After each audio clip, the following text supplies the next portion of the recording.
अब आपको सीधा लिए चलते हैं झारखंड विधानसभा। हमारे सहयोगी कमल कुमार हमारे साथ लाइव जुड़े हुए हैं। कमल, हमने तस्वीरें देखी कि एनटी के जो विधायक हैं, जो कांग्रेस के विधायक हैं, वो विधानसभा पहुंच चुके हैं और कुछ ही देर में अब झारखंड के मुख्यमंत्री हेमंत सोरेन भी विधानसभा पहुंचेंगे। फिलहाल क्या तस्वीरें वहां पर देखने को मिल रही है? देखिए, सभी विधायक जो हैं एनडीए गठबंधन के हों और इंडिया गठबंधन के हों, दोनों जो गठबंधन है उनके विधायक विधानसभा पहुंच चुके हैं। मुख्यमंत्री आएंगे, उसके बाद इंडिया गठबंधन के लोग वोटिंग करेंगे। हालांकि अब तक जो सूचनाएं मिल रही हैं कि इंडिया गठबंधन के लोग जो वोटिंग की प्रक्रिया में जुट चुके हैं। अभी भानु प्रताप शाही ने कहा कि कई लोग वोट भी दे चुके हैं। हालांकि आधिकारिक तौर पर अभी कवरेज के लिए मीडिया को अभी अंदर जाने नहीं दिया गया है। जब भेजा जाएगा तब आधिकारिक तौर पर ये सारी चीज़ें क्लियर होंगी कि वोटिंग शुरू हो गई है। फिलहाल जो तस्वीरें हैं यहाँ पर अभी गहमा गहमी का माहौल है। लगातार लोग पहुँच रहे हैं और कुछ लोग जो पहुँचने बाकी हैं वो भी जब पहुँचेंगे, खास करके मुख्यमंत्री जब पहुँचेंगे तो इंडिया गठबंधन की ओर से वोटिंग की प्रक्रिया शुरू की जाएगी।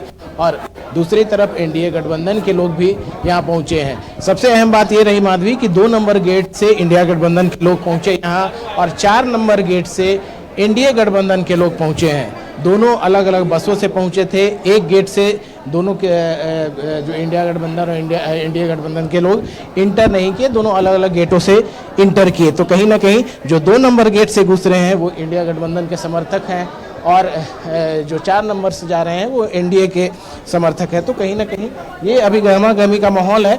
फिलहाल मुख्यमंत्री आएंगे तो इंडिया गठबंधन की ओर से वोटिंग प्रक्रिया शुरू हो जाएगी।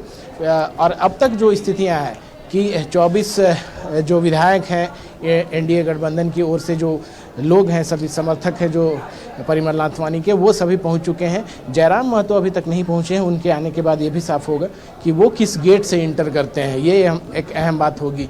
इसके साथ साथ इंडिया गठबंधन की ओर से भी लगभग सभी विधायक पहुंच चुके हैं। मुख्यमंत्री आएंगे और कुछ लोग बचे हैं वो भी पहुंचेंगे। तो फिलहाल जो प्रक्रिया है 9 बजे से शुरू है, वोटिंग की प्रक्रिया वो 4 बजे तक चलेगी। अब देखना ये है कि वोटिंग आधिकारिक तौर पर कब हमें कवरेज करने दिया जाता है और उसके बाद ये भी साफ हो जाएगा कि किस तरह से वोटिंग हो रही है। फिलहाल जो पोलिंग एजेंट हैं और जो नियुक्त किए गए हैं वोटिंग की प्रक्रिया को लेकर के, उस सभी दलों के जो लोग हैं, जो पोलिंग एजेंट हो, अधिकारी हो, सारे लोग पहुंच चुके हैं। वो अपने विधायकों के वोटिंग का इंतजार कर रहे हैं जो पोलिंग एजेंट को दिखाएंगे।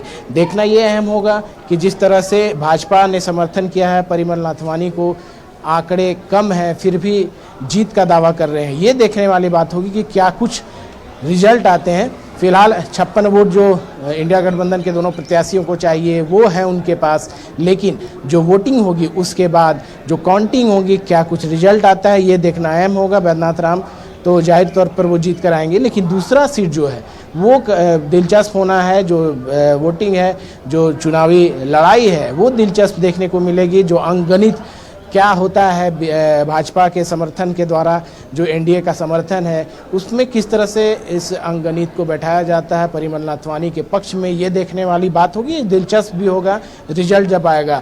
अब तक जो भानु प्रताप शाही अभी पहुंचे थे, उन्होंने साफ तौर पे कहा कि उनके जो पक्ष में वोट 35 से ज़्यादा वोट आने वाले हैं और कई लोग जो हैं जो उनके जो परिमल नाथवानी हैं उनके समर्थन में वोटिंग करेंगे। इसी तरह का दावा सत्ताधारी दलों के द्वारा किया गया। इरफान अंसारी ने कहा कि कई लोग उनके संपर्क में हैं और उनके पक्ष में वोट आएगा। तो देखने वाली बात होगी रिजल्ट क्या कुछ होता है, लेकिन दिलचस्प होना है ये मुकाबला। माधवी बिल्कुल, कमला बने रहे, आगे भी आपसे तमाम अपडेट्स, तमाम जानकारी हम लेते रहेंगे। फिलहाल वक्त हो चला एक